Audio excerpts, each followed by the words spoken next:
everybody! It's been a while. Welcome to our 4th episode of Something Bigger, a Nerdcast. In case you can't remember, the last time we talked, last time we saw each other, which was a very long time ago, in a galaxy far, far away. No, that's Star Wars. We didn't really see you, but you heard us. Yeah, you heard our voices, in your ear holes. Anyway, but the last episode, we covered CW's Beauty and the Beast, episode 219, Cold Case, because Beauty and the Beast is what's on right now. If you haven't listened to the first 3 episodes of our podcast, or you can't remember what we've discussed, because, like I said, it's been a while, it's been a few weeks, life sucks, it gets in the way. But anyway, we're going to have links in the description box on our YouTube link, which you are probably listening from anyway. It'd be the only thing there be listening from, because we don't have any other that's formats. true. I'm working on getting us on iTunes, but I haven't really had time to work with that lately because of stuff. But anyway, it's in the future. It's in the future, yes. It is in the future. Let's grab a TARDIS and time travel there. Not really, not now, because we're talking about BATB right now. Anyway, In case you can't remember, I'm Emily. And I'm Kimberly. I guess I should do the news now. Yeah. Well, we've had some weekly show ratings from pretty much any site that does TV stuff.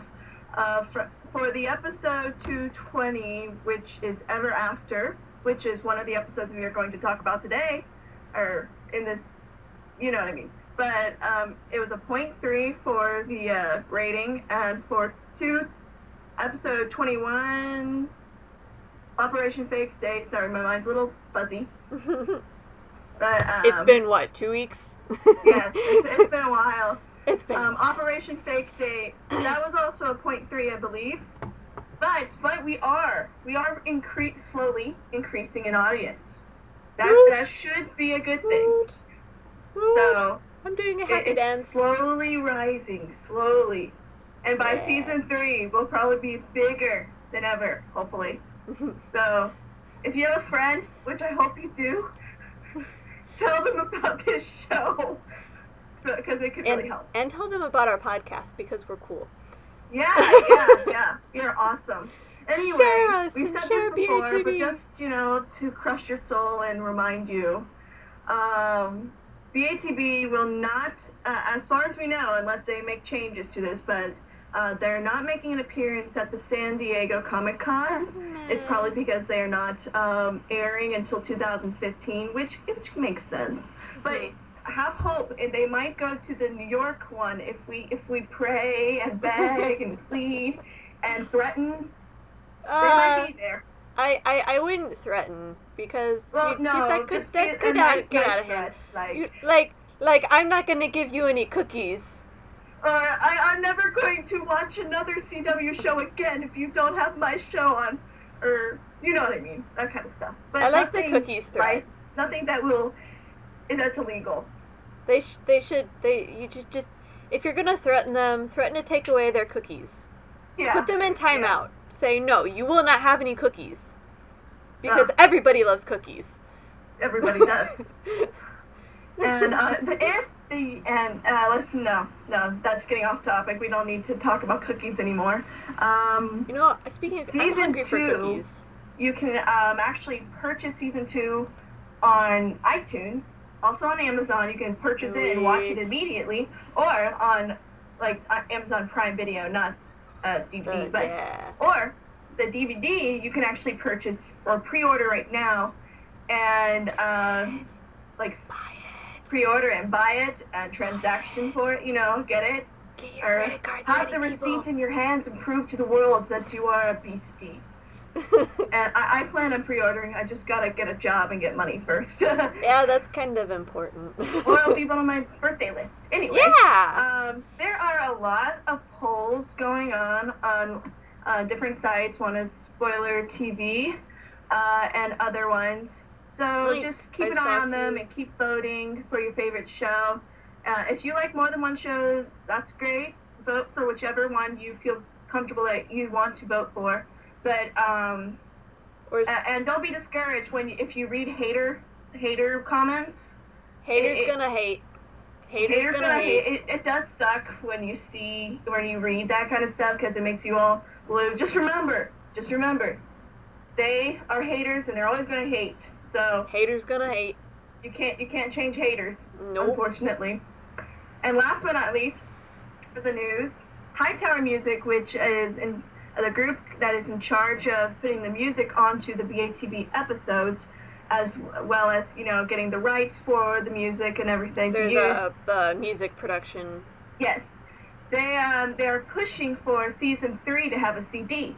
Now they still don't have a confirmation yet, but they say it's a very positive outlook for the season 3 future. So just keep looking on Twitter for Hightower Music for the more news about that, and just let you know, unfortunately, because of rights issues, and they would have to go through every episode and try to find all the music and then ask all those owners and stuff. They should have the rights already, because in order to put it on in the TV show, they have to have the rights for it. Yes, so they should have the rights already, but it's whether, I guess, the contract issues, maybe? Well, somebody asked Hightower why they couldn't make a season 1 or season 2 CD, and they said it was because they'd have to go through all of the process again and get the rights from everybody, because those rights are only a one-time use only. Yeah. For a specific episode and stuff. Yeah. And so they'd have to go through all of that, go through 44 episodes worth of that. It's just not worth the time. Yeah, that's a pain, man. That's a pain. So hopefully season 3 they'll start doing that. And I found out that in the plan, Brad Kern, there we go, the producer of BATB, or one of them, he is pushing for BATB at least to be a 5-season long life. That's his whole plan, is to have at least 5 seasons. That could work. Hopefully it'll succeed in going for more. Yeah, that could work. I can see that. Yeah. So, and if they can, I think, keeping it on the 5-season track, that can sort of, I don't know what I was gonna say. Oh, it gives it a nice way that they can round it out. They can have a nice ending. Yeah, it gives it an arc where they don't have to cram everything into one season if in case they do get canceled. I mean, they have a plan. This is where they want to go. Mm-hmm. And so they're not, this is probably gonna be our last season, so we gotta cram everything we want to go in this one season in 13 episodes. So far, that's what Austin Banks has said. Mm-hmm. The last he heard, season 3 will be 13 episodes. I think that could work for them. Nothing's set in stone, though. Nothing is set in stone at this point. Mm-hmm. So, depending on if any of the other newer shows, if they do not do as well, it's possible they might have BATB get 22 episodes. Mm-hmm. But we just don't know. But we're gonna keep positive. Yep. Actually, I think 13 episodes, because there's a lot of TV shows, that's becoming a real big thing. Especially, it's already been a thing with cable TV shows. To have between 12 and 13 episodes. But I know Fox is already doing that with ABC Sleepy does Hollow. That. With Sleepy Hollow and The Following, they're both 13 episode shows, and they're both fantastic. So, there's plenty other TV shows that I watch that are 13 episodes long, and it gives them a more longer time to work on it, so they can have it, because coming up, so they can make everything perfect for the fans, and it makes it easier to you don't have those long episodes that just are about nothing, and that sort of drag out the season. Yeah, with ABC Family, I know that they do, because I do watch some of their shows, and what they do is each season is 13 episodes long, but they play two seasons per year. Mm-hmm. So they'll have one in, like January through March time, mm-hmm. and then they'll also have one closer to like August, mm-hmm. maybe sometimes. That's what that Teen Wolf did. Too. That's what Teen Wolf did this year. They did season 3A, which took place basically last summer, and then just this past, I don't remember if it was March or if it was February, it came back with season 3B. And then they took some time off, and now they're airing season 4. So, yeah. So basically, and I know a lot of UK shows, shows over in the United Kingdom, have very, like, it's 13, 14, 15, 16 episodes, something like that. So, it could work for the better story arc wise. Math, numbers. We have a job to do. Yeah. Okay. we can save that for another time. Anyway. So we're going to briefly recap the ending of Cold Case, which was episode 19, and this is so just long a ago. very, very speed recap. I probably didn't touch all the details, but details. Yeah. You all seen the episode, hopefully. And you can just go back and listen to our discussion about it. Yes. If so you don't the long remember story anything. short, Heather visits, and her appearance causes complications for Catherine. Go figure. Gabe has her kidnapped later in the episode, and he learns that Vincent and Catherine are trying to pin him for the murder of Ray Shackman, which they should, because he did. Because he's a poopy head. Yes, and they, big surprise was there was a witness. I mean, I don't know why, I just didn't think there was going to be a witness, but we're not discussing this episode anymore, so there was a witness. Vincent finds Heather, he rushes in to save her, I just can see him going slow-mo, do, and then he gets trapped too, bummer. He kind of is like, don't react. I'm gonna look scary, but don't react. And he beasts out, she screams, obviously, and then he saves her from the bomb, and then Heather's like, who the heck are you? And then, so Heather finally learns the truth about Cat's secrets, and, the sisterly bond has been restored. Yay! And that goes now, into... we are going to discuss episode 20, Ever After. Yeah, so just to be clear, we are discussing 2 episodes in this episode. 2 episodes of BATB and this podcast episode, because life got in the way for 2 weeks. So we're here now, and right now we're gonna do 220. Yes. So yeah. So, before we get to the majority, like the gist of the episode, I just would like to explain one thing first. There were a lot of fans who saw this episode, and they were a little disappointed. I could see how they thought the title of the episode was misleading, and because it is Ever After, you think, oh yay, happy, goody stuff, fairy tale stuff. Yeah, maybe. But that wasn't really the case. Might have kind of started out that way, but anyway, there's a very big, huge theme in this episode. If you know it, it kind of ties in with the title Ever After, and with the whole bird and the fish thing. Well, if you've ever seen the movie Ever After, I think it came out in 1995. I'm not sure. It has Drew Barrymore in it, but it's pretty much a reenactment or whatever of a Cinderella story, and there's a big, huge quote towards the ending, and it is Danielle, the character Danielle. It's actually 1998. 1998. Okay, close enough. But Danielle tells Leonardo da Vinci, yes, da Vinci, she says, if a bird loves a fish, where would they live? Or something like that. You'd have to look it up. But it's a big quote. And so that's the whole theme of this episode. Because you remember, you see Catherine is kind of associating with the bird, and you see Vincent talking to the fish. So it's obvious that that's kind of where the writers were going for with this episode. And I can understand why a lot of fans didn't understand this, especially if they haven't seen that movie. But even I've seen that movie 3,000 times because I've owned it, and I didn't make that connection until like the fourth time I saw the episode. Yeah. So don't feel bad if you didn't catch that. Yeah. So. Well, I didn't even know about it until you told me about it before I watched the episode. So I don't know if it was before or I don't remember. I think it was kind of funny how I came up, like that kind of popped in my mind.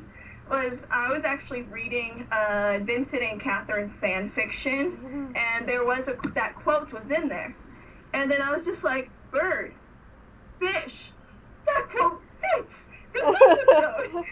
And so I kind of googled that because I was like, I've heard that quote before, so I googled it, and I was like, yes, it's from that movie. And so I'm like making this whole, like till 4 o'clock in the morning, I'm making this huge, beautiful kind of poster-like thing. You can find it on my Tumblr and probably Twitter too. But it is, yes, I literally did this at 4 o'clock until 4 o'clock in the morning because I just like, I can't wait. Sleep doesn't matter. And then after I made the beautiful picture and then I was about to tweet it to the world, I was like, wait, their titles, they're the same. Light bulb. So yeah, that's kind of how that little funny story came about. Yeah. So we start with kind of a cute opening with Catherine staring at the bird, and she's just kind of lost her own thoughts. And Vincent's like, I think he tapped her or something. And then she just goes all macho woman and grabs him, flips him over, and twists his arm. And I swear, I think he was about to say uncle or something. That really reminded me, I had to laugh. For any of you Percy Jackson fans out there, yes, I am a college student and I am obsessed with Percy Jackson. There you go. Anyway, it sort of reminded me of Annabeth and Percy. Annabeth, like, anytime Percy does something, he could just like sneak up on her when they see each other again, like after a long time. She does similar stuff to that, and it's just freaking hilarious. Like, and Percy's just a little derp, and we love Percy. He's full of sass. But anyway, and so that, like I said, that sort of reminded me of that, of the Percy, or Percabeth, as we shall call it, as a lot of Percy Jackson fans have deemed that ship.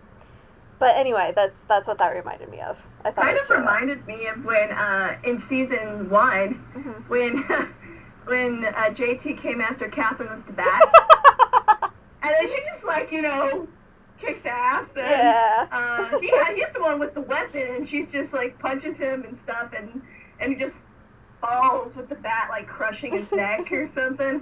That's kind of what it reminded me of. But I just thought it was really funny. And then she's just like, what? Really? That's you? Vincent? And then, he's just like, I'm good, just my ego's bruised, And then he said, you could always turn me in. I hear the bounty or whatever is up to $100,000 now. And if you turn me in, you can always get that cottage you've always wanted in the mountains or whatever. She's like, no, you're the one who wants the mountains. I want the country. So, from the beginning of this episode, you could tell they're kind of having a little conflict of where their, fantasy, ideal, perfect life would be. But it's like on the light side, the joking light side. They're playing with each other. It's cute. It's cute. Yeah. and then they share a kiss, and then Tess calls.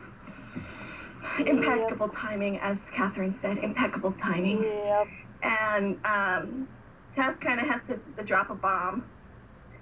The witness was missing. Yep. Yeah. Yep. I think his name was Watson. It's remember. important to remember those kind of characters because he was innocent. Somebody His name was Watson. somebody should go through and make like an in memoriam for like all the characters that have died thus far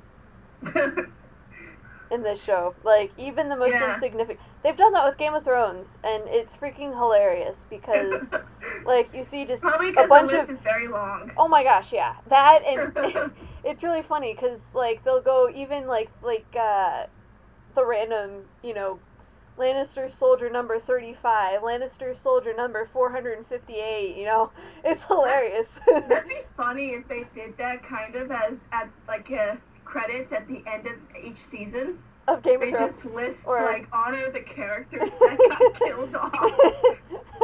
Rip Evan. Rip Murfield people. Well, no, they can suffer. Yeah, but yeah.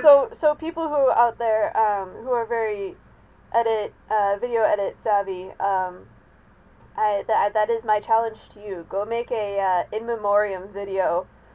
And put our credit it to us because it was our idea. Yeah, or at least just tag us in the tweet when you tweet it out or something. You know? Because I want to see this. That'd be a cool thing if we did a competition thing. But then again, we don't have money to give for prizes. We don't know. We'll give you the love from the bottom of our hearts. The competition would be this. Whoever wants to create this, whichever one we like the most, will be put on our YouTube page. Yeah. There we go. Yeah, well, you'll get some momentary fame from us. And on our website and. Yeah, and on our website. And Facebook page and Twitter and. WordPress, on everything we own. Yeah. And eventually, maybe it might make national news. No, I'm just kidding. Wait to break heart. Maybe we can tweet it to Austin Bases and be like, "Show this to the CW, man. Show it." Anyway, back to 220. We've got 2 episodes to discuss. Yeah. Anyway, yes. The witness is missing, and so you know. Yeah, we know what's happened to him though. So. What? I said we know what's happened to him, so but they don't know. Yeah, that. But at this point he's missing. Yes. And so you know, Tess is just like, I need some beast help, man. And so I need a beast. So even though Vincent's on the run, he still has that need to help people, and so he's like, screw New York City, I'm gonna go and find this dude. And so the first thing they do is they check out the safe house place, and they have that cool. He's just like, Catherine is just like, I don't have a key. He's like, oh yeah, I do. And he kicks the door down. Yay! Very beautiful way of entrance. And so he walks in, and he does this cool little flashback predator animal tracker thing. I'm just gonna call it flashes. No, you had a name for it. What was it? Yeah, what was it? Was it the Beast Flash? I think it was the Beast Flash. The Beast Flash. It kind of sounds like Hot Flash. He's having a hot flash while he beast flashes. Maybe he's aroused. Oh God. Oh God. Okay. So, focus. Yeah, focus. Beast flashes. Beast. I'm coming up with a new name for that. Give me a minute. We'll continue on with the discussion. I'll come up with something. Well, anyway, now that I pointed that out, she's like, "Oh no, we can't have that now." No, we gotta change it. Because if I can think of that, someone else would probably think of that. Because admit it, we're humans. We all have dirty minds. Yeah, it's the whether curse. we like it or not. Anyway. It's the beast curse. Anyway, so what were we talking? Oh, he has his flash. I'm just gonna call them flashes for now. His little predator flashes, and then he's just like beast vision. Yep, Gabe killed him. So like we got confirmation that Gabe really went poopy. Yeah, Gabe. He's turned to poop. Actually, no, he's diarrhea now. Yeah, no. He's worse. He's just crazy. Like we don't have a bowel movement function name for him. we he is now a member of. He's constipated.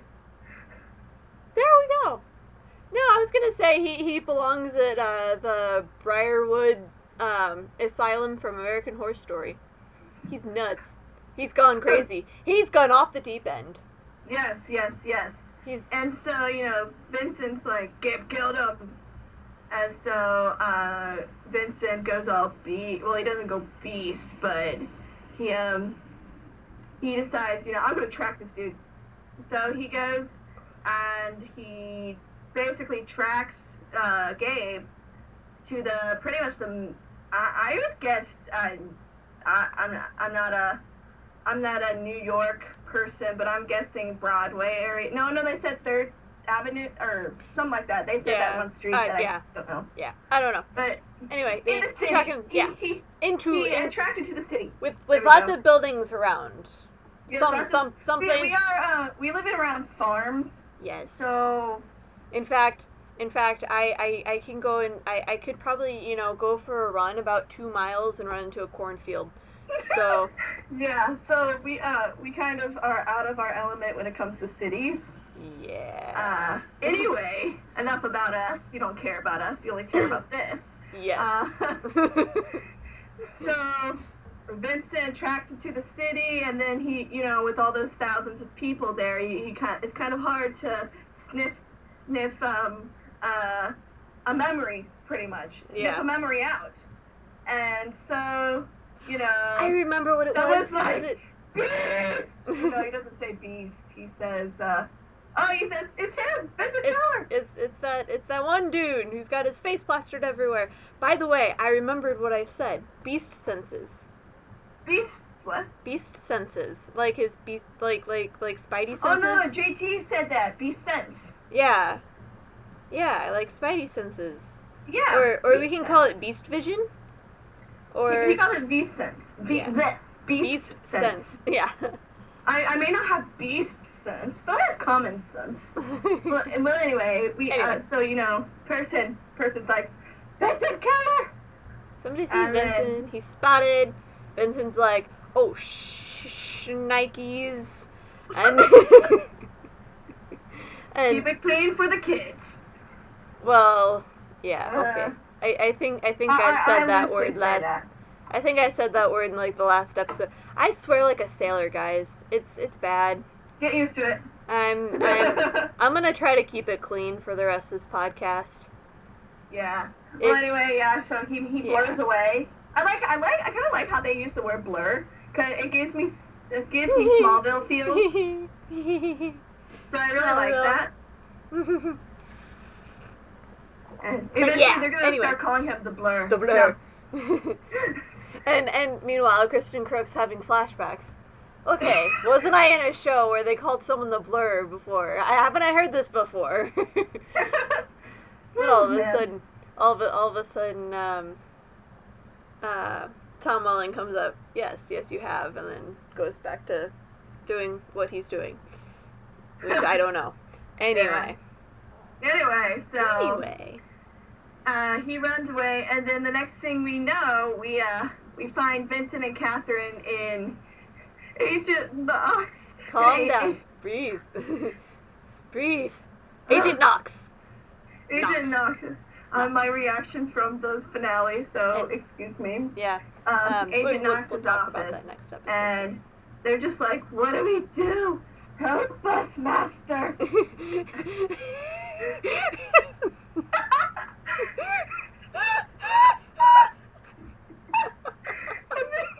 And then he's just like, I have the answer for you. Witness relocation. And then Vincent's just like, are you kidding me? Really? He's like, yeah, well, we just had a family, who was supposed to go into witness protection. They opted out of the relocation, so we've got a house free, and y'all can go there and live and be happy and stuff for the time being. And it's in the suburbs. Yeah, Suburbs. Catherine's just like, and Vincent's just like, what else is there to do? They're kind of, that's their last option. Mm-hmm. And she can't, at this point, she can't go home anymore. Well, she can't. No, because they're like looking for her too. Yeah, because I believe. Yeah. Gabe's an asshole. And so they're looking for her, so she can't go home. And then, with also fear of Vincent showing up and then finding Vincent. And, Vincent, obviously can never go to the houseboat again because they probably have security over there the whole time. I don't even think he's gonna. I think he lives with. I think he's. I don't know. I don't know. I'm gonna go with tunnels right now. He's just sort of hanging out in the shadows, He sleeps in a tree. There we go. There we go. That's just where I'm gonna go with. I'll just go with that. I just pictured he sleeps him in a tree. I just pictured him laying in the tree in a sleeping bag, Hunger Games Katniss style. Or, I mean, if they didn't have surveillance, it would be so cute if he slept in the fire escape. Aww. But then again, he'd be caught. So. The cops would be like, we got a homeless guy sitting in the... Oh, wait, you're that dude we're supposed to be looking for. And then he blows away. Anyway, so enough about us tree sleeping and stuff.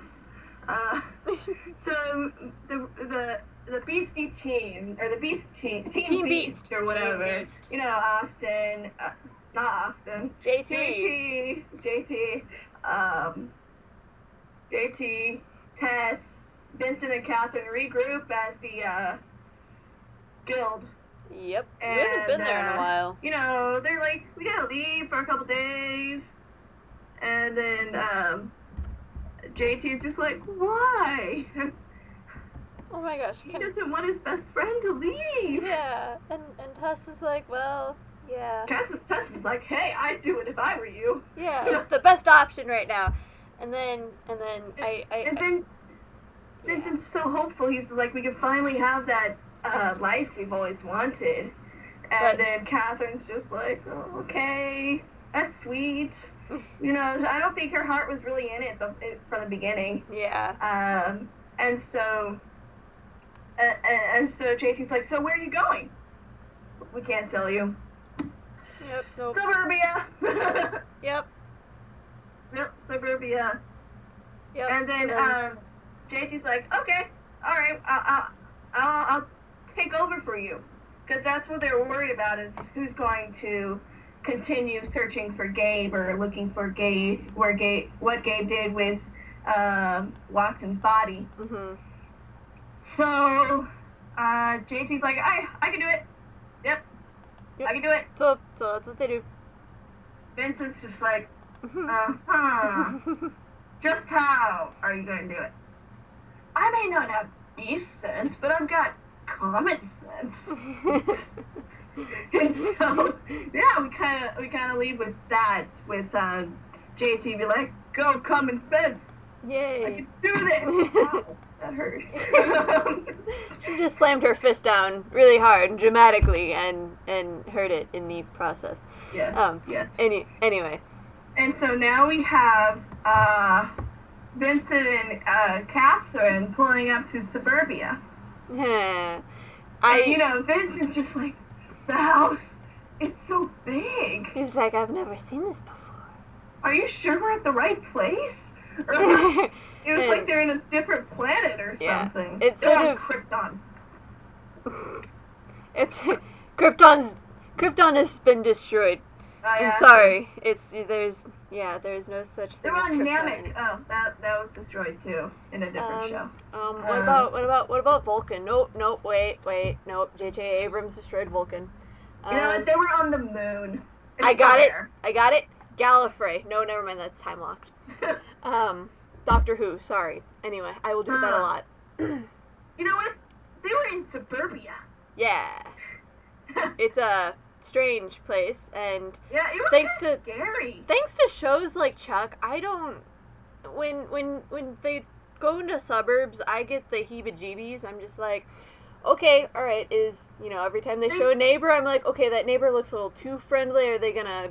People smile too much. If you live in a suburb and you're listening to this, please tell us. Are they really like this, or is this just some big Hollywood fantasy? I really want to know. Anyway. I just.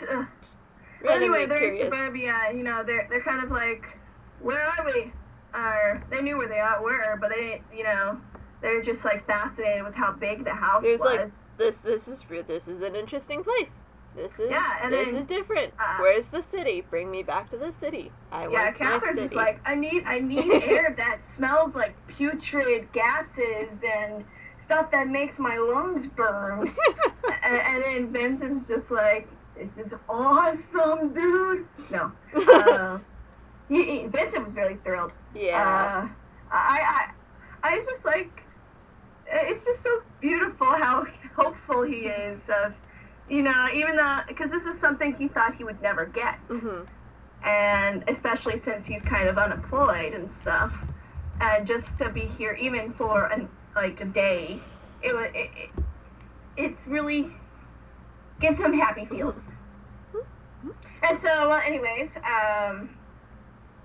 brain fart. Sorry. Yeah. So now the door closes and stuff happens, and now we switch to That we don't see on camera. Yeah, it's left up to our imagination.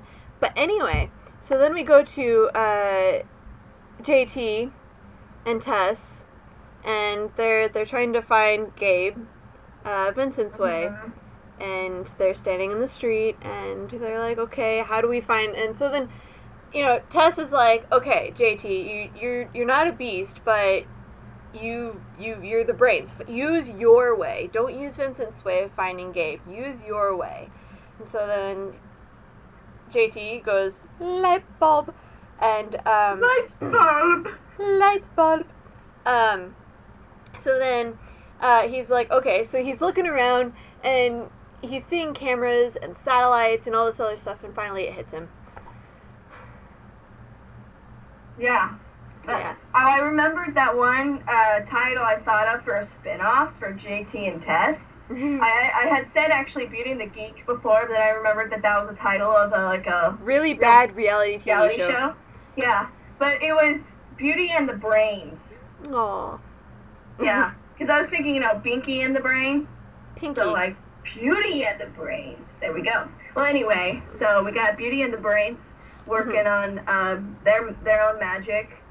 And, wink wink. I ship them. Like, they have me convinced. I ship them. They're just so adorable. Yes. Actually, it was Brad Kern. No, was it Brad Kern? No, it was Mark Pedowitz. Mm-hmm. Mark Pedowitz, when he saw what they had planned for season 2, Mm-hmm. he was not convinced that Tess and JT would be together. Yeah. He was not convinced of that ship, and he was not sure they should have gone that route. Uh-huh. But, you know, they did. And they convinced him. He said, aside from Vincent and Catherine, JT and T is one of his favorite couples of the TV show, even though those two are like the only two couples on the. I really like JT and Tess. Like they've convinced me thoroughly that like I wasn't sure about it at first, but they've got me. Yeah. Like I am now, shipping that. Yeah. So hard. So now we have Kat kind of looking at a computer, and then Vincent comes in with his beautiful robe, graced in morning beautifulness, and he's ready to cook breakfast. And he's just like, "What are you doing?" And she's like, "Nothing." And when in reality, she's looking up info to snatch Gabe. New York stuff. Yep. And I really like how she was just, he closed her computer. He's like, nope, we're not doing that anymore. Nope. And then he starts about getting ready to cook. Mm-hmm. And then she opens the newspaper and she's like, oh, hey, the Yankees won. And then he turns around. He's looking at her like, really? And she's like, what? I can't go for the Yankees. You are Veronica Vaughn. No, it was it Veronica? You're a history writer from California. Mystery. It was a mystery writer. Mystery, not history. Yeah, mystery. She's a mystery writer. Mystery writer from California. You do not go for New York Yankees. I think that's what she said. Yes. Yep, she said the Yankees. So, yeah. I thought it was funny in that scene how he had, he picked up the box of cereal and the milk. He's just sort of, in the cereal was, fiber cereal that people eat, and skim milk. The kind of stuff that really rich, really healthy people would eat. And he's just looking at it like, what is this crap? And he's like, oh, well, I'll take what I can get. It's food. Well, Vincent, if you see the episode, Vincent, or not the episode, the series, Vincent eats a lot on the series. He does. He eats a lot. So, it's almost every other episode. Guys, Jay Ryan's one of those guys who's just like, if there's food on set, I'm good. You see, that'd be me. As long as it's like not like if it's like meat or something, it's not like the cold, disgusting crap that I've heard so. It's easy to often. act when you're eating because all you do is eat. It's like yum food. Yeah, and so. But anyway. And then she says something else, and then he's just like, oh, I give up. Like a teenage girl just does that. It's just so funny. And then he just, marches off. And then, we have those neighbors come in. He's later on, Vincent's unpacking the car, and the dude's like, oh, coming from the city? And Vincent's like, the dude's like, yeah, you packed light. And Vincent's like, yeah, that's exactly what we did. And...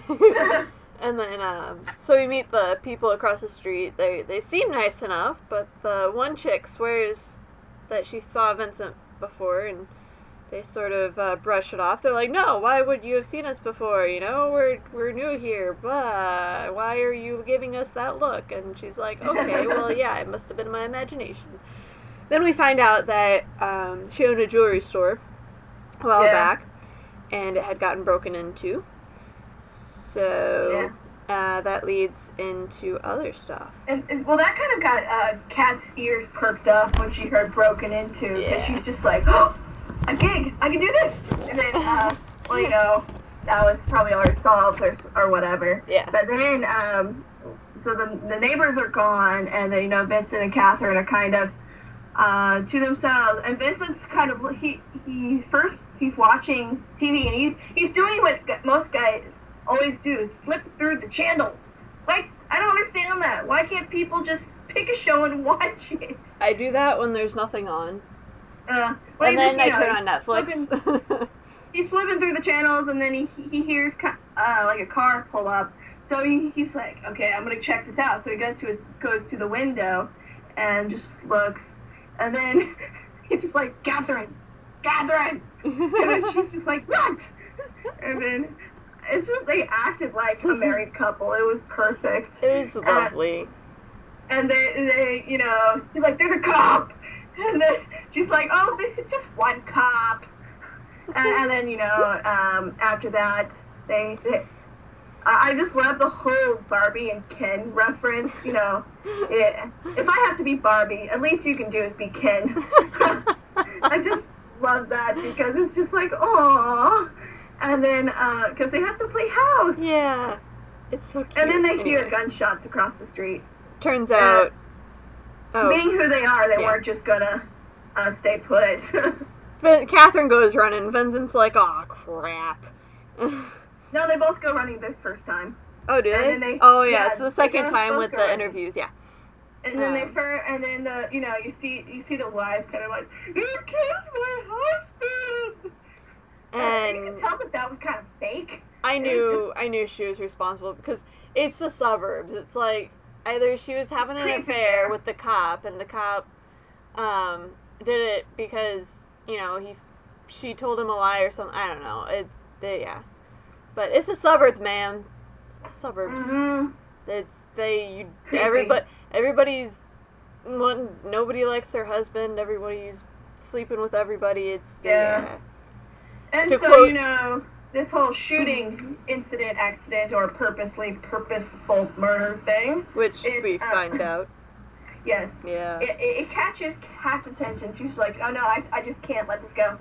I can't let the cops do their job. And so she claims she's a nosy neighbor, but she gets involved. So they kind of go back into their suburban home, And then we see them the next morning, Kat's looking out the window, just, looking at the place like a hawk. And then Vincent's just like, really? Really? You couldn't sleep? Yeah. And then she says that, I think something's wrong with the wife. I don't think she's telling the truth about whatever. And then he's just like, wait a minute. How did you know? And she's just like, oh, I kind of went over there. And then he's like, come on, you're acting like a cop. She's like, I'm a mystery writer. And then she's like, I just really don't think the lady was, she was innocent. Yeah. And then, so he's like, see, cop! I love how his voice cracked when he said that too. It was so cute. Like, and then she's like, mystery writer. And so she runs off. And then Vincent, he's looking down. He's looking, thinking, okay, I gotta get her before she blows our cover. And so he looks down. He's still in his pajamas and in his boxers and his robe. And he's just like, damn it! He goes running. Yeah. And then, anyway, Katz was just like there. She's listening, eavesdropping, being like, wait, this, that, what? And then Vincent comes, and he's like, yeah, sorry, we're late for our church appointment. Gotta go. I just thought this episode was really funny. Yeah, it was very a light episode that. So Kat, basically Kat gets nosy, and she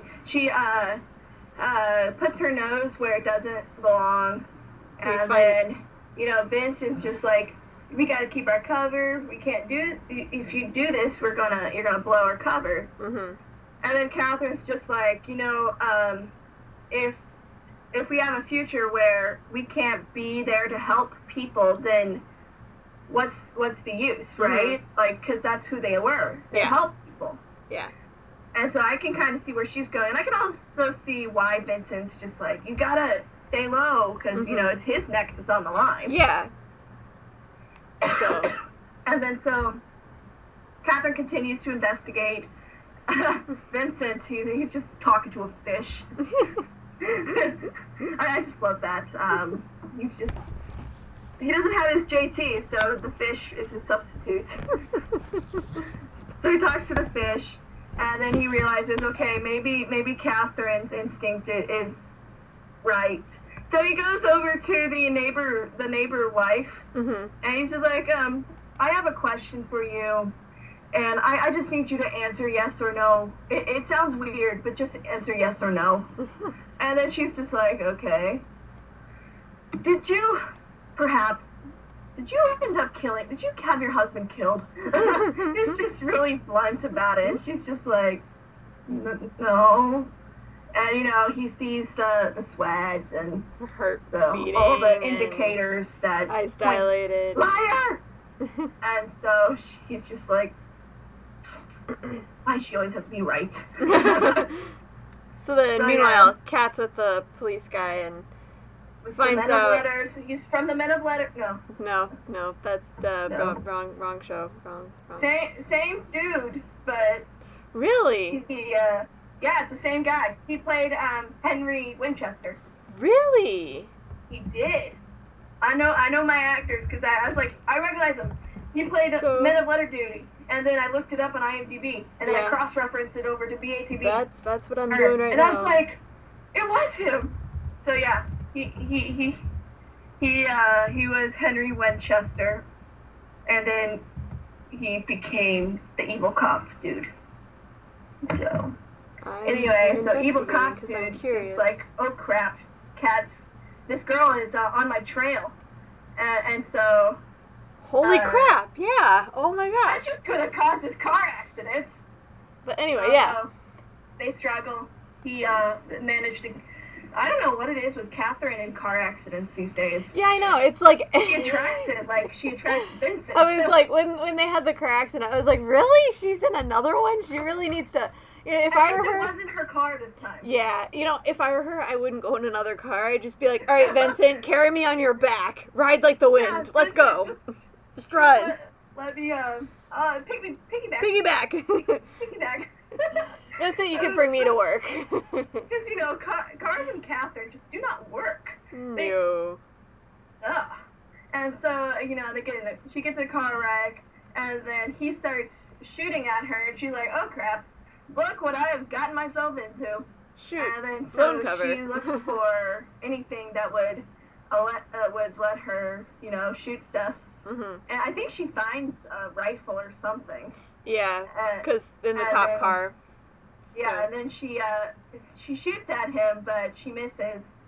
And then he like circles around, and then the next thing you know, Vincent's like, roar! And then pretty much just like picks him up and slams him against the car. I don't understand. It seems like Catherine gets in the accidents, and Vincent's the one slamming people against the cars. Or he's doing something to destroy the car even more. He's like, maybe he didn't like the color. Yeah. Maybe he didn't like the type of car it was. Yeah, no, it's not a 1967. He doesn't like the cruiser because they're after him. Yeah, that's true. He's like, no, bad cops. He just sort of twitches, and then he's like, I'm going to destroy. Vincent smash. So Vincent roars, and he saves the day again. Mm-hmm. And then, I find it funny how, Catherine doesn't want Vincent to save her all the time. But, there are times where she has to because, she's backed up in a corner. Doesn't have a weapon. There's only so much she can do when someone's shooting at her and she barely has any defense. Mm-hmm. So, so he slams the dude around. I don't know if he killed him. I don't think he did. No.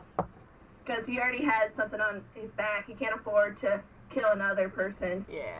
And so, saves her. And throughout the episode, JT and T realize just how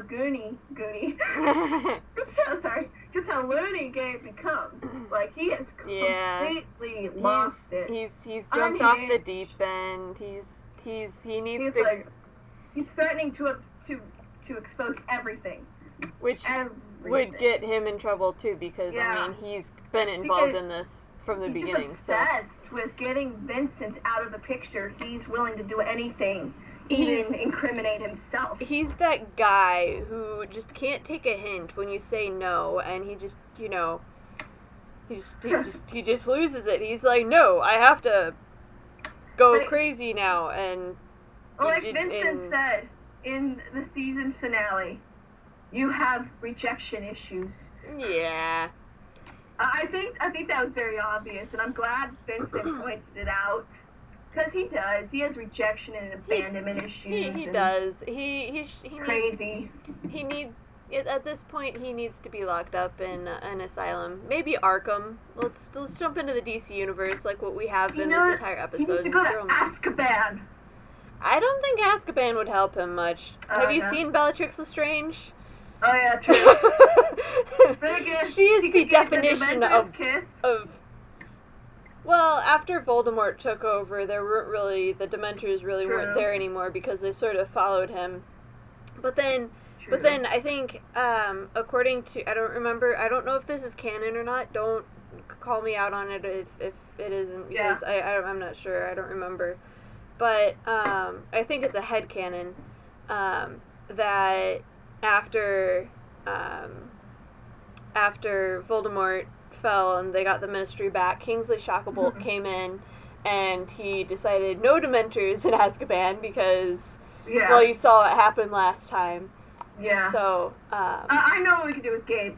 We can suspend him from a helicopter and fly him above the ocean and then cut his rope and just hope that he doesn't land on an island or something. Well, if he does land on an island, he can be all alone on that island, and it'd be like Castaway, and his only friend would be a get volleyball. Killed by Arrow.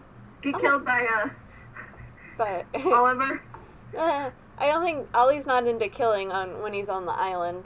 True. I don't think he's killed somebody on the island. I'm not going to.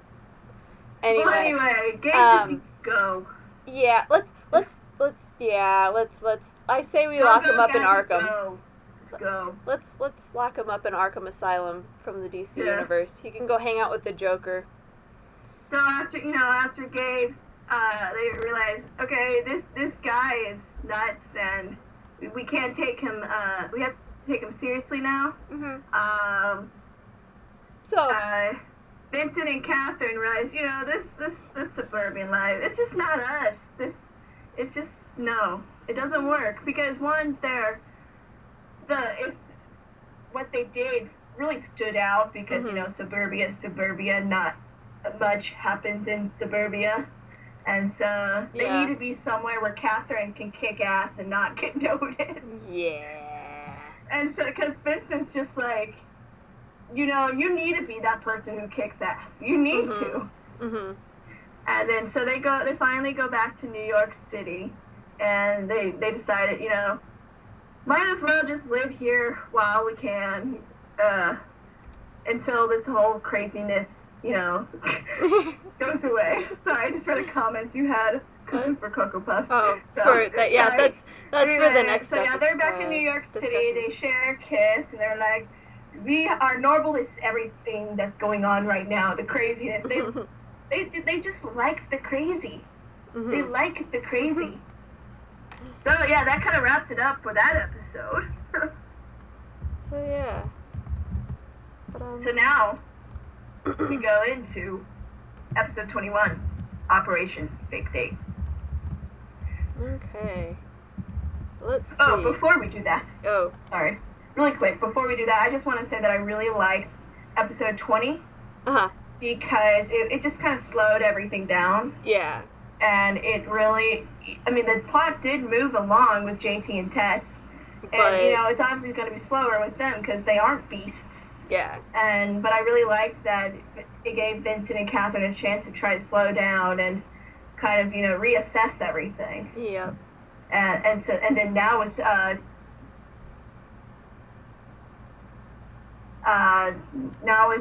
sorry, my mind blanked. And now with episode 221, the whole kick-ass element really it's that penultimate episode intensity, and it's got the right amount of action, the right amount of drama, the right amount of funny. So we open with Vincent and Kat, and they're having a moment. He's got this like a married couple moment. He's got this porn stash. And Catherine's wearing a wig. Catherine's wearing a blonde wig. They're pushing a stroller. The mustache, oh my god, I laughed at this line really hard. I had to pause it. I was like, oh my god, this is freaking hilarious. And it was, I have the quote here somewhere. Give me like 2 seconds. It just doesn't suit him. No, it was...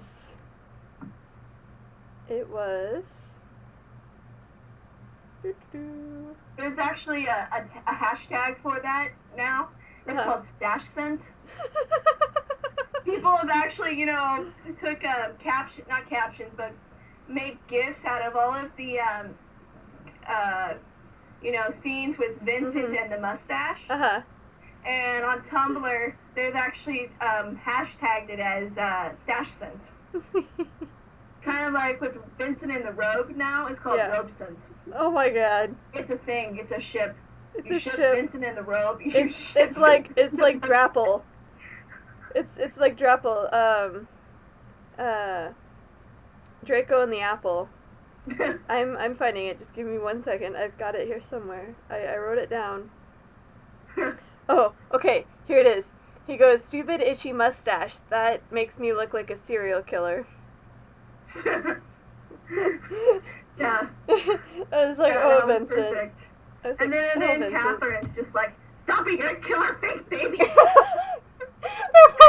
They're pushing a stroller, and it's like, they couldn't be any more obvious. Like, it is so funny. Yeah, it's like they're trying to be so careful. And then I just love how they're bickering, and then talking about the youth hostel. oh yeah, they go to the hostel, and there's these Swedes, these people from Sweden next door, and they're just they're really just they're really at it. yeah, they're really doing stuff that two consenting adults can do. Yeah. Yeah. Well, I listened. I had trouble trying to see what Catherine was saying because during the beginning scene, what they were talking about was really fast, and so I rewatched that scene with subtitles. And when they were talking about the youth hostel, how I think they said Swedes. Yep, the Swedes were doing it. They were doing it like 24/7. That was Vincent's. He's just like, I can't stand it. And then Catherine's like, well, you know what? It's better than watching the news every day or whatever. Dirty mind, Catherine. Do you have? Anyway. And then they run into Agent Knox. And he's like, really? He's like, you guys about your covers now? And then they discuss. Yeah, they take off their wigs and porn stash. And sunglasses and porn stash. And no. They kept. Oh, he left it on. And the wig, but they took off their sunglasses and they're just like. Yeah. And then they discuss, what would be the best option right now, and that would be Vincent turning himself in. Yeah, and then Vincent's like, "Oh my God, I owe you $50." No, that was beforehand because they said that he convinced the dude, the higher up dude, to push through the exoneration stuff. Yeah. And then Vincent's just like, "Oh my God, I owe you $50." And then he's like, "Oh, well, there's kind of a catch. So you gotta turn yourself in." So what? I just love that look on his face with the mustache. He's just like, "What? Like, are you stupid?" So yeah. But yeah, and then we go to Tess and JT in the adult store. That's right, I forgot about that. Searching for items for Heather's bachelorette party, and JT's like, "Tess, how do you know your way around this place?" And Tess is just like, "What do you mean? What do I know about this place?" And my it's really question funny. is, I mean, you probably wouldn't know. I don't even think I want to even look it up, but what's a penis straw?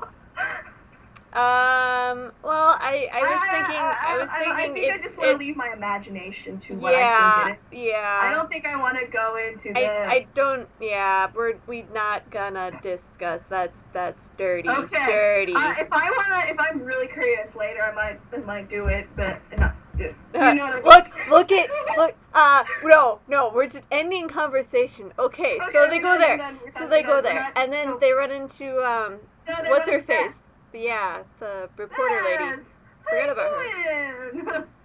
But yeah, they run into her, and I forgot about her.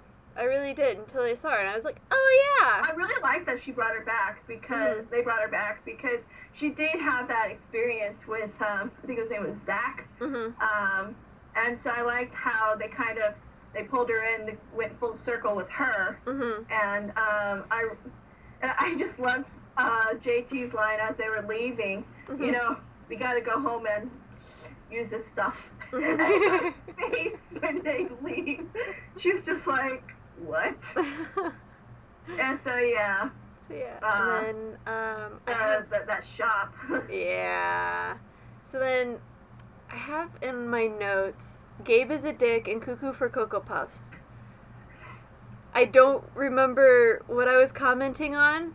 I think there was a scene, maybe did she call Gabe right after they talked to, or was that when they were all in the hostel, the four of them, and they were talking about I think that's when they were in the hostel and they were talking, Catherine was telling Vincent that Gabe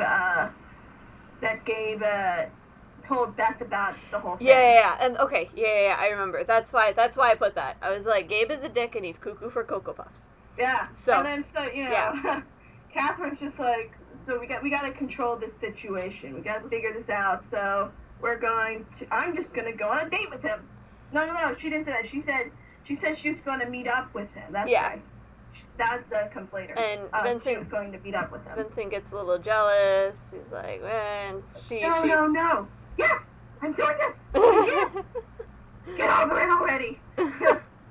and then Vincent's what I think is the one-liner of the episode is clearly the whole blonde thing is getting to her. Yeah, that was really as he ripped his mustache off. I thought it was funny he was trying on that wig earlier. Yeah. He was. I guess he was just being silly. But yeah. So Catherine leaves to go speak with Gabe. And then we go to Gabe's apartment or whatever, and he's wearing plaid and jeans, and I'm pretty sure he's trying to be a Winchester. Like, it seriously looks. I could have sworn that they went into the Supernatural costume closet and just pulled that out. I was like, hey, can we borrow this for Gabe? I'm like, yeah, okay. Him and JT.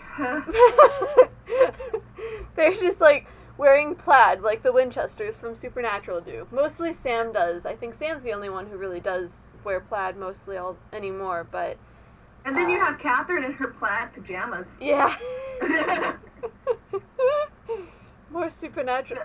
So we had Henry Winchester in the last episode. Now they're taking to wear plaid. Okay, guys. Do we need to have an intervention? We love Supernatural too, but you should have more of a crossover, please. Yeah. Anyway. And so, Catherine and Gabe, they're talking. Catherine kind of convinces Gabe that she's over Vincent, which we know she's not. Nope. But she, with an open heart, she tells him that she's over with Vincent, yada, yada, yada. And then Gabe's like, okay, go on a date with me. And Catherine's just thinking. She's like, oh, this is the last thing I want to do. Like, seriously. I think we were thinking the same thing, too. Does he not realize what he's done? Can't he take a hint? Like, really? He's a sociopath. He's crazy. He is. Somebody get this guy some happy pills and a straight jacket and a padded room. And the funny thing is that she agrees. Yeah. She's like, okay. But it's within reason. She's wanting to get to him. Like, she's wanting to catch him. So she tells Vincent, knowing that he's not going to like it, she tells Vincent. And, Vincent's like, really? On my last night? Really? And so, she's going with Gabe to a cake decorating place of all places. And so then Heather helping Vincent prep for the press conference. She's like, I'm innocent, just to let you know. It was really good. I just loved how he was... The acting was spot on there, and I laughed really hard. That was probably my favorite moment of the entire episode, was like... When he was practicing his speech? Yeah, because it was just really funny, and it was like, you can tell he doesn't really want to do this. You can tell that he's not used to getting up in front of a crowd and stuff like this, and... Yeah. It's just really funny, and it makes me laugh and smile. And Heather's just like, smile! You need to smile! He's just like... No. And then all of a sudden, JT's like, okay, she's going up 6th or whatever it was. And then he like blurs, and he's like, what's up 6th? And then... Heather's all like, no, get back over that here. That goes to this, and that goes to that, and that goes to the airport. 2 different airports.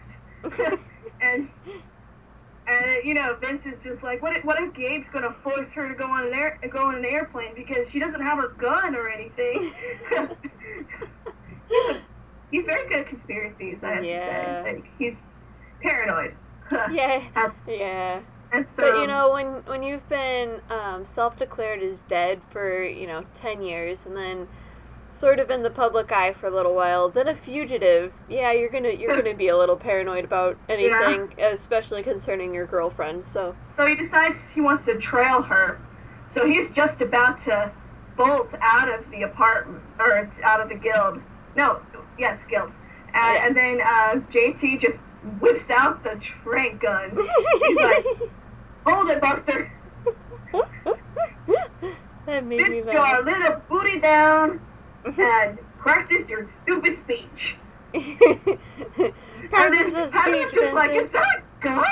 And Heather's freaking out. She's like, "Oh my god!" And meanwhile, Tess is like, "What the heck have I got myself into?" Yeah, that was great. And then he sits down like a good little boy. And then he's looking over his sheet again.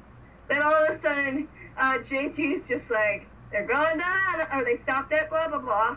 And then he whips around. He's like, "What's that blah blah blah?" And then JT just smacks his head like, "I give up." He's like, "Gosh, Vincent." Or, "This is going to be a long night." I loved that scene right there. Yeah, that was perfect. That really was. And then with the whole cake decorating, I mean, I'm sorry, but how lame can Gabe be? It's Gabe. I know he was kind of going safe route. Mm-hmm. And I have a feeling they did that, the writers did that was so they didn't get, like, mobbed by fans. Yeah. And so they decided to make it as safe as possible. Yeah. But I'm just like, really? Cake decorating? But it's kind of Gabe. He's that sort of cheesy guy who he wants to be romantic. He's trying to win her back. And so he's like, "Oh, let's go cake decorate." And she's like, "Slow and easy. "All right, you're crazy. You're really on something. You should go fix that."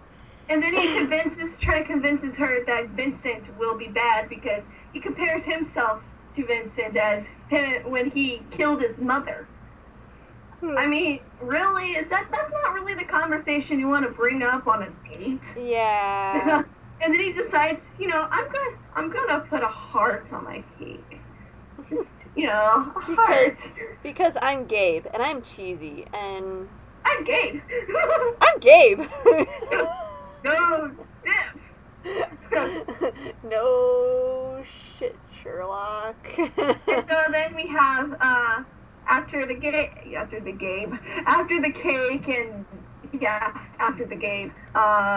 we have it where Catherine comes home and she just like sees her apartment just like decked out and ready for Heather's party with the Pin the Macho poster right there. And Vincent conveniently standing in front of it. And then, Vincent's just like, can everybody just like, disappear? Because this is my last night before I hit the slammer. So go away. But then they had to hear the nitty gritty details. So she tells them about it. And then of course Gabe switched the cakes. I think he did that on purpose. Oh yeah. I honestly and think. he's like, "Oh, hey, turn around." And then so he goes to Kat's apartment and he hears the whole back half of that conversation. And boy, is he pissed. He's know what he did. I think he switched them. Maybe not because he was expecting her to double cross him, but because he wanted a reason to go into an apartment. That's what I assumed. I assumed because he's cuckoo for Cocoa Puffs, so he was like, "Dude, I'm gonna." A stalker. Yeah, he's definitely reached creepy stalker level, and at this point needs to go away. Yeah. And so he hears the whole most of the conversation about how Catherine double crossed him, and then and so he's just like, "Okay, well, we'll see what you think about that tomorrow." Mm-hmm. So they have the whole press conference with Vincent. Vincent did a very good job. He did do a very good job. For when he practiced. I mean, that was very good, very convincing. And then we have Beth again. And I was like, really? I thought you handled that situation. Yeah. And let's talk about her purpose here. Her purpose is she's trying to dig stuff up, is trying to plant stuff for Gabe, into the media for Gabe about Vincent. So to pen him even more. And is it here where she brings up, oh, he's, it's the stuff about the genetics and the alterations and the beast? Well, she's just like, I hear that you were a soldier, a part of an experiment that went awry and all that kind of stuff. And, Vince is just like, I don't know what you're talking about. And then Nox like, okay, we're done here. This is not a comic convention or a comic book out of the, whatever, a strip out of a comic book. Yeah. And so, she's looking at, everybody's looking at her like she's some crazy person, which she kind of is. Yeah. But, for having Gabe on her side, she's really crazy. And then, so, Catherine was like, okay, we can control this. I'm going to talk. And then she realizes that the cakes were swapped. Yep. And then, because she tells Vincent, and he's just like, I'm going to kill him.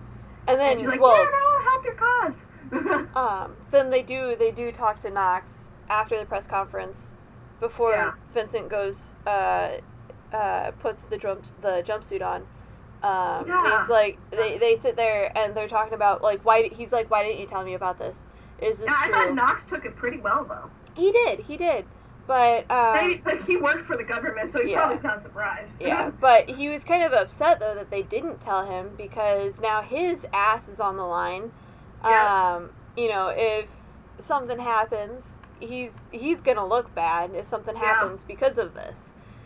So Vincent, you see Vincent in the in his orange suit, and he's reading an anger management book. It's just like how to control your anger or something like that. I can't remember the title, but I just thought that was perfect. He was just reading that, and he's in a solitary cell. So. And then all of a sudden these freaks, FBI dudes come in. Or are they? Yeah, or they say they work for Nox. And then I'm just like, Nox my ass. No, you don't. At first I thought that it was true, but then I was like, if you say jump, I jump. Because he goes with them. Yeah, so that's what had me, because I was like, okay, if he senses them, they're sort of, hyped up, sort of, like they're nervous about being in the same room with him, then okay, then sure, they're not, because they're doing something they shouldn't be. But if you remember the finale, they said that they've been watching Vincent for a while, so they probably knew that he had those abilities, and so they're probably trained to control their emotions for stuff like that.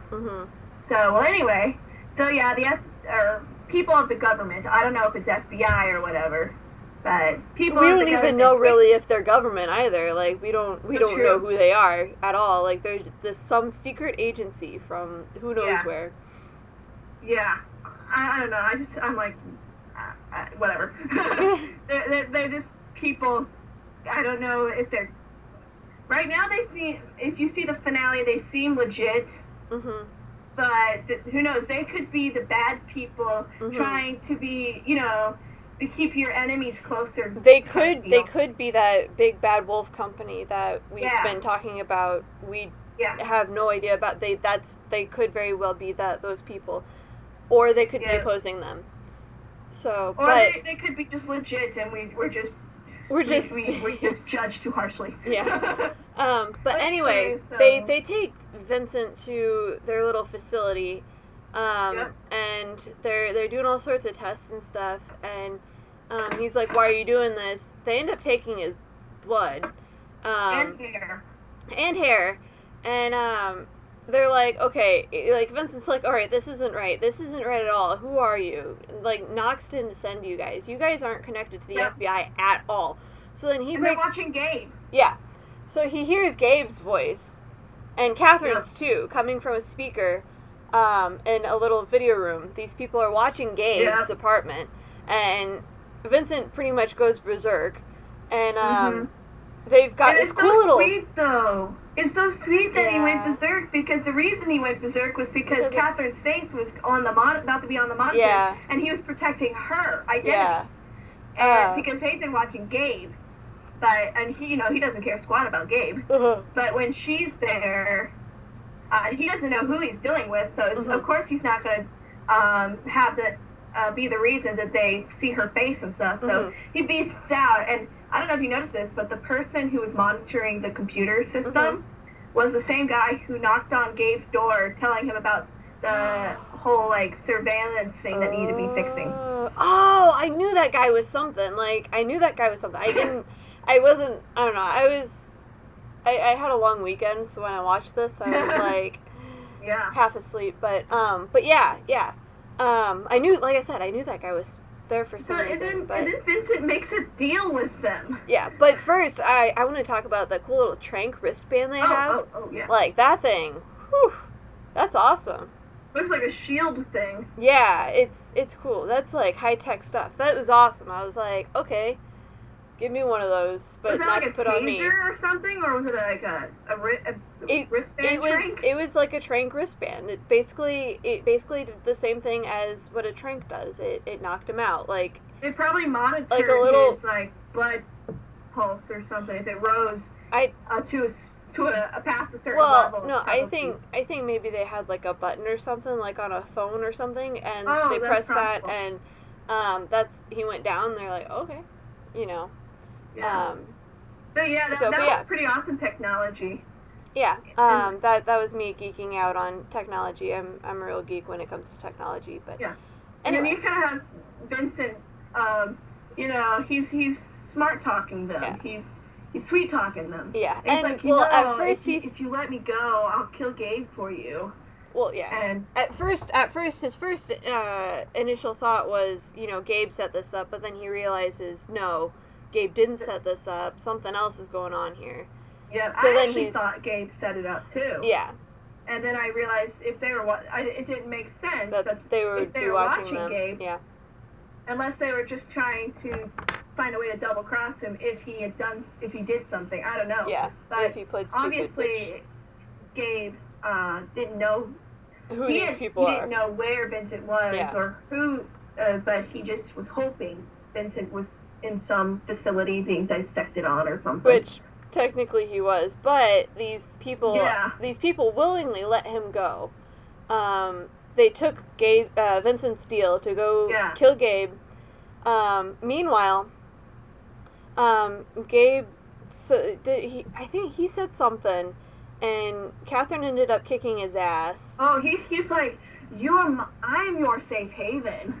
And she's like, no so way, creepy. bitch. And then it just gave me chills. I was ugh. It's like, Gabe, you have some issues that you should probably go work out. But and then he tried to grab her or something. Yeah, and then she pushes him away. She ended up kicking his ass after that, and to the point of death. But it kind of was like, whoa, when she pushed him for the first time, that was like a click in his mind, a wake up call, like what? And he's just like, did you just push me? And then that's when he really got serious. Mm-hmm. And he aimed to hit her or something, and then she's just like, nope. And she just she beasts out. Yeah, it was awesome. Intense, man. Very intense.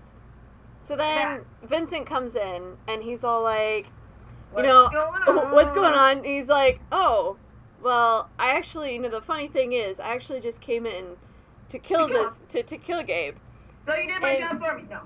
Yeah, basically. And then Catherine was like... freaking out. She's freaking out because she killed a guy. Like, holy crap. What do you do? So she's like, well, we gotta try to save him. So she's trying to do compressions to get his heart starting again. And she's like, Vincent, I need your help. And Vincent's like, well, I actually came in to kill this guy. Now you want me to save him. What? But then, since she's kind of like a blubbering mess trying to figure out what to do, he doesn't want Gabe's death to be on her conscience. Yeah. And the way I think, honestly, the way she killed, or quote unquote killed him. Yeah. Like that was just from pure anger beasting out, kind of like Vincent with doing the first half of the season, because I mean that was not. She wasn't really defending herself. She that was all just she anger. had to do was shove him once and then get the hell out of Dodge. Yeah. Really. Yeah. But she just like let it go. She wailed on him, man. She wailed on him. Yep. And it's really funny because Gabe got his ass kicked by a girl. Yeah, he did. And then and. Where's your power now, Gabe? Yeah, and then, JT just makes an appearance because, he's a doctor, too. Yeah. I'm glad they mentioned that because it seems like we forget that they've forgotten that JT also has, credentials and is a professor. Yeah. And so he comes in, he's just like, I got handcuffs. They're fuzzy handcuffs, and it's like, could this get any awkward? And then he's just like, 'cause I have edge. And then Vincent just like puts that needle into Gabe's chest, and he's just like, maybe not that much edge. But I really liked the line that JT said. So, yes. So we wanted him dead. Now we're trying to save him. Now we're hugging because he's alive. Oh yeah, after he comes back. So we wanted him dead, but now we're hugging because now he's alive. What is this? What does this world come to? And then Vincent gets a phone call from Knox shortly afterwards, and then it finds out he's exonerated. Yay! And then after his he finds that out. He's just like, who the heck did this? And then he finds out that it's this mysterious agency. The high up peoples. And so after that, the brain fart. Okay, so he gets the exoneration. Finds out that it was these people who drew his blood and whatever. Yeah. And then, meanwhile, we have Heather and, why can't I remember her name? Reporter lady. Yeah. And Tess, it's like after the bachelorette party, and they're all like, they're all deciding to gang up, they all decide to gang up on Gabe. They're like, okay, so, cause, he's hurt each and every one of them. So they're like, okay, let's get back at him. So they're, Heather throws around the idea of suing him. Yeah, it's like that one movie. I don't know. It's like called, I never saw it, but I just know the title. It's like, John Tucker Must Die. Yeah. Yeah, it's kind of like that. Yeah. Where they all gang up together and decide to go against Gabe. Yep. And then so back with the other side of the team. Yep. So Vincent and Catherine have this really sweet talk. Yeah. Vincent was really glad that he actually got to help Catherine clean up her mess. And because you do realize that Vincent just saves her. I mean, oh yeah, it's Catherine normally, sweeping up the mess. Yeah. But now he had a chance to help her. And so, because it shows that even Catherine has times when she's just like, she beasts out. Yeah. And I really like how they use that term for her. Yeah. It's just so cute. Yeah. And then JT comes in. He gets the call. Yeah, we already talked about that. Yeah. And so, after he hangs up, Vincent needs to leave. I can't remember why he needs to leave. But he needs to leave. Yeah. And so Catherine's just like, oh, okay, I'll handle Gabe. Yeah. And then she's like, with JT's supervision, of course. So, Then JT mentions, he goes, he says something, he calls Gabe Voldemort. oh, And I laughed. he's like, Voldemort's waking up or something. So then, we hear noises and whatnot.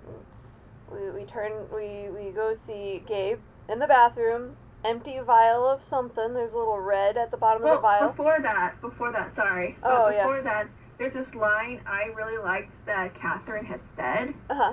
and it was when they were taking off his handcuffs. Mm-hmm. It was with JT and her in Gabe's bedroom, Mm-hmm. and then he says, "Wait, sorry, I'm mixing that with the season finale." But I still like how she it's like, I saw it. I was hoping for that man to still be there. Yeah. But he's gone. Yeah. Sorry. That she realizes there's no hope for him. No, there is not. Anymore. There is not at all. So then eventually we see Gabe in the bathroom.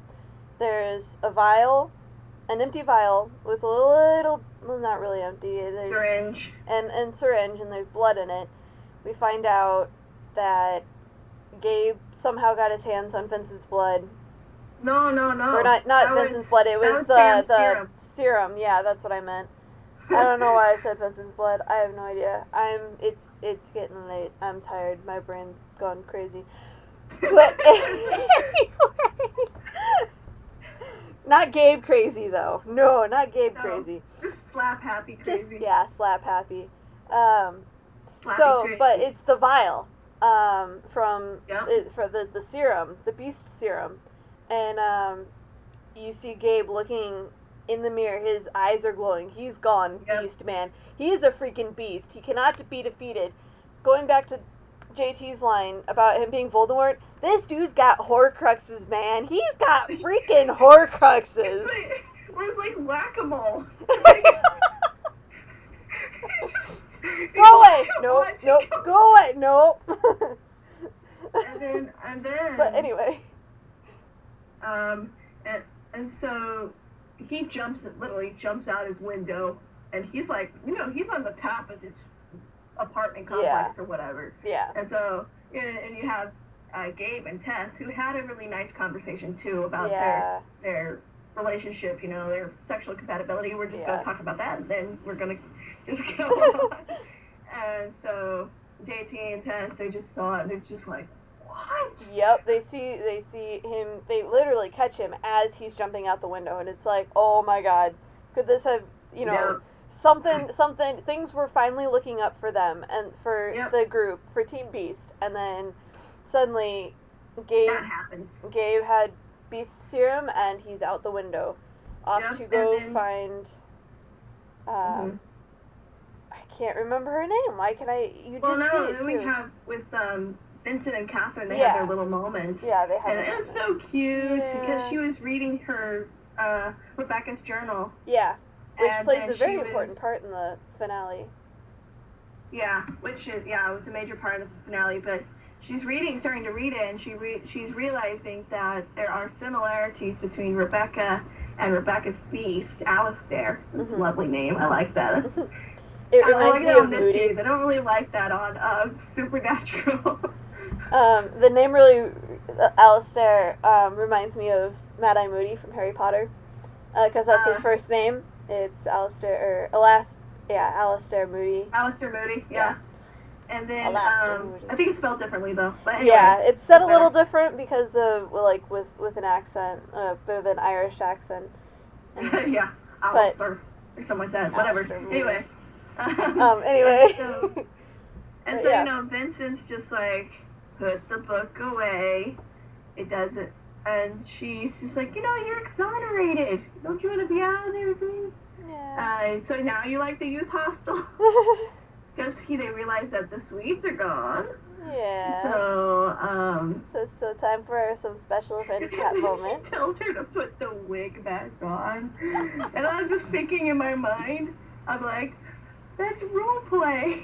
Oh god. Because then JT earlier in the episode, he's just like, wait, you two role play? And so I think that little came full circle right there. and hey, if you remember, they also apparently sometimes use handcuffs.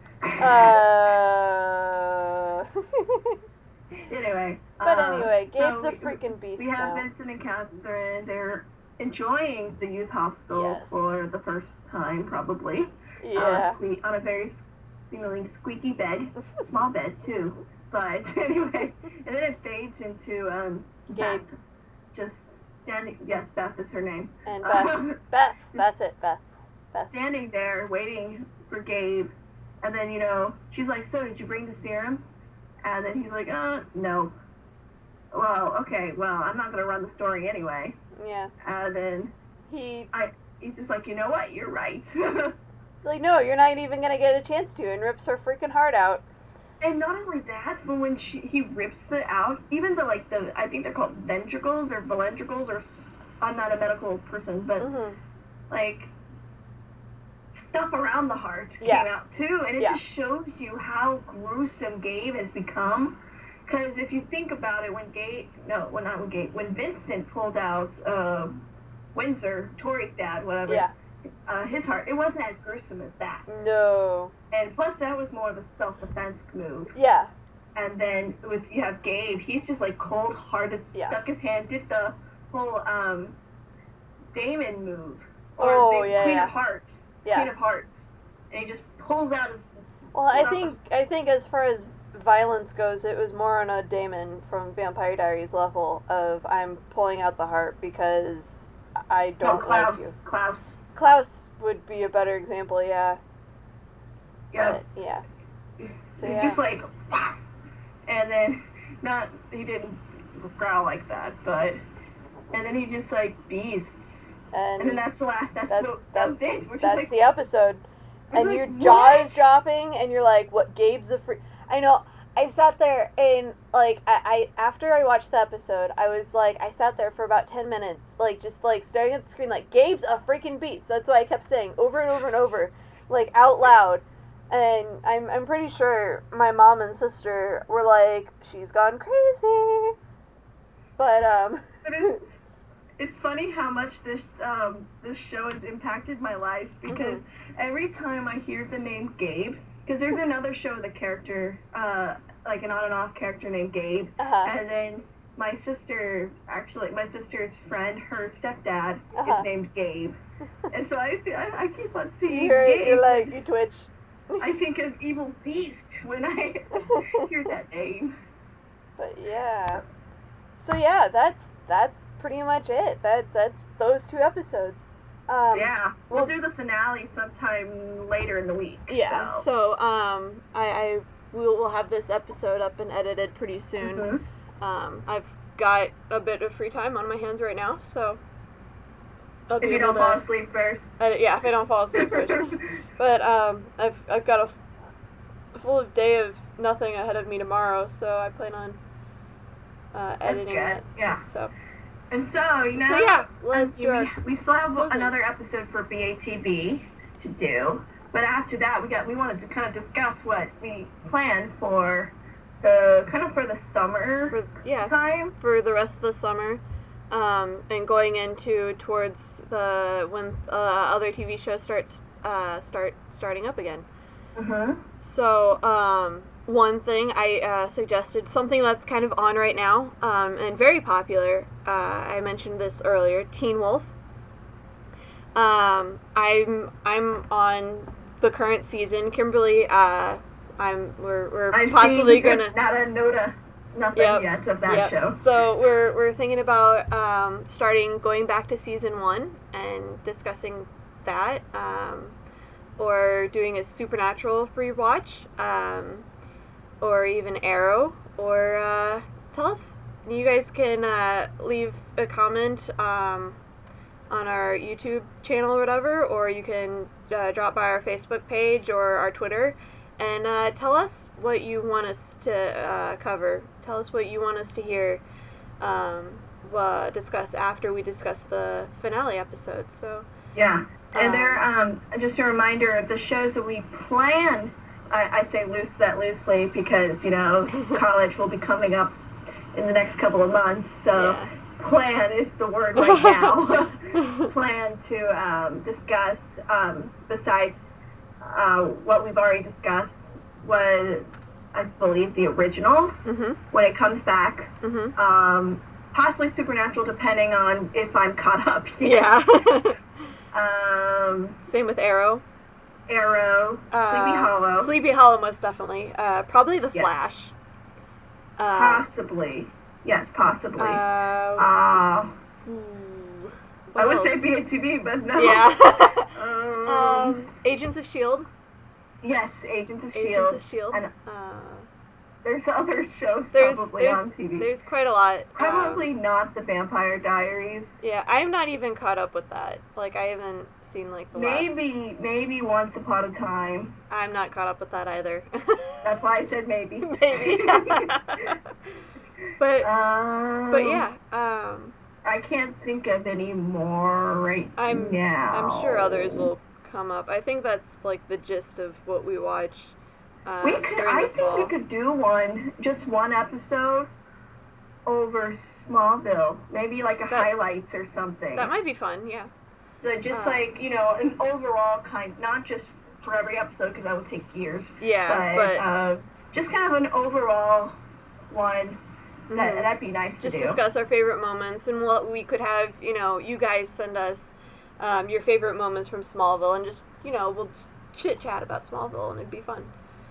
Yeah. But yeah, besides what we've mentioned, tell us what you want us to cover. So like I said, you can go to our Twitter, which is twitter.com/SBNerdcast. Or all these links will be added in the description. So. Yeah. Or our Facebook page, which is Something Bigger, a Nerdcast podcast, at facebook.com or whatever. So yeah. You can suggest on our YouTube page. Yeah.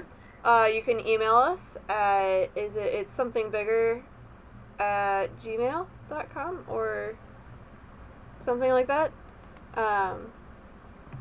Yeah. Yeah. You can find our email in other places. Probably I think on our Twitter page. I think also we have it listed on our Facebook page. So yeah. But yeah, shoot us a message. Let us know. And always, if you are a fan of these six fandoms, I'm going to list them. Beauty and the Beast, which if you're listening to this, you probably are. Yeah.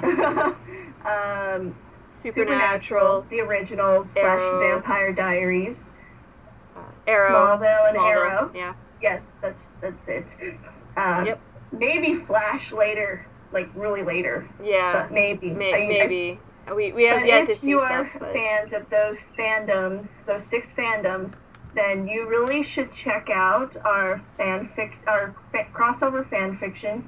I call it the mega crossover because it does cross over those 6 fandoms. Mostly it crosses over so far Supernatural and BATB and occasionally the originals with Klaus mostly. Because we love Klaus. Arrow's in there right now. Yep. And we have plans on bringing in the other stuff. We met the Arrow, we met Felicity and Thea, but yeah. Kaz and Gabe have, if you read it, our next chapter, whenever we post it, once we finish it, we'll have a very great Gabe and Kaz introduction. Not introduction, well, yeah. no. Well, no. Yeah, introduction, but... Introduction of the chapter. Interaction. Interaction. That's the word we're looking for. Interaction. So, yeah. So, look forward to that. It's going to be interesting. Yeah, it definitely... Just think of this. If you can think of Kaz and what he would say or do if he's observing Gabe in the most awkward way... Just think of that. Just think of that. That'll kind of lead you to be like, I gotta find this out. As to right now, don't question us why Cass is keeping an eye on Gabe, but or observing Gabe. Just don't ask. You'll find out when we. So yeah, post check that out. The link is, I think, yes, it'll be added to the descriptions. And it's called Something Bigger. So, which pretty much is the title to everything. Yeah. Because it's awesome, and we have a lot to talk about. We have something bigger to talk about. Yes. To cheese up the... And so you can tweet us or Facebook us or... Send us an email. Whatever. Or, you are technologically advanced people, I'm sure, so you can figure something out. Yep. And all our links are in the description section of on our YouTube channel or whatever. So check it out. Yeah. Or yeah. So yeah.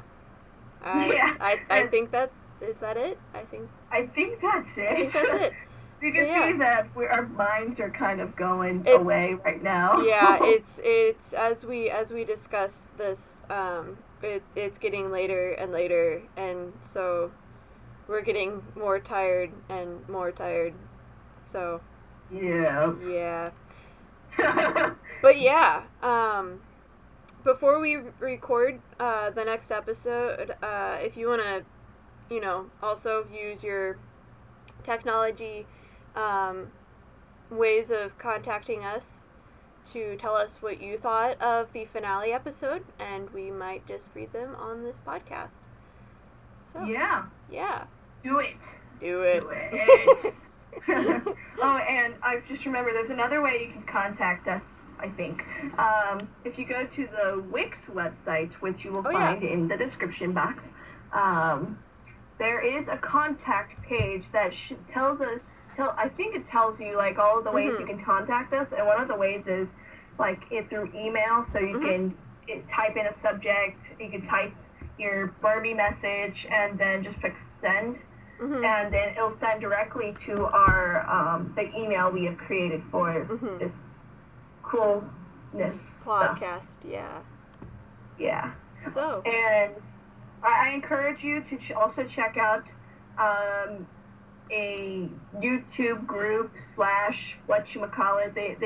They're called AfterBuzz TV, and they do a lot of like recaps of episodes, and they just did the one for the season finale of BATB, and I watched it. It's about 36 minutes long, but it was really great. And the woman who did it, she actually has a Twitter. She'll tell you it's on the video, but she if you haven't seen the ending yet, she actually showcases a lot of fan art sent to her by Beasties, and I'm excited because one of mine got in. And it was really cool because she was just talking, reading off all of the Twitter handles that sent her stuff, and then as she was talking, she turned around and she saw my picture, and just in mid-sentence, she's like, "That is really awesome looking."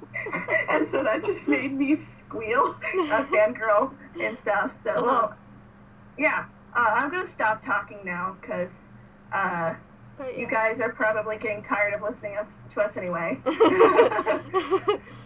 But yeah, it's been a good episode.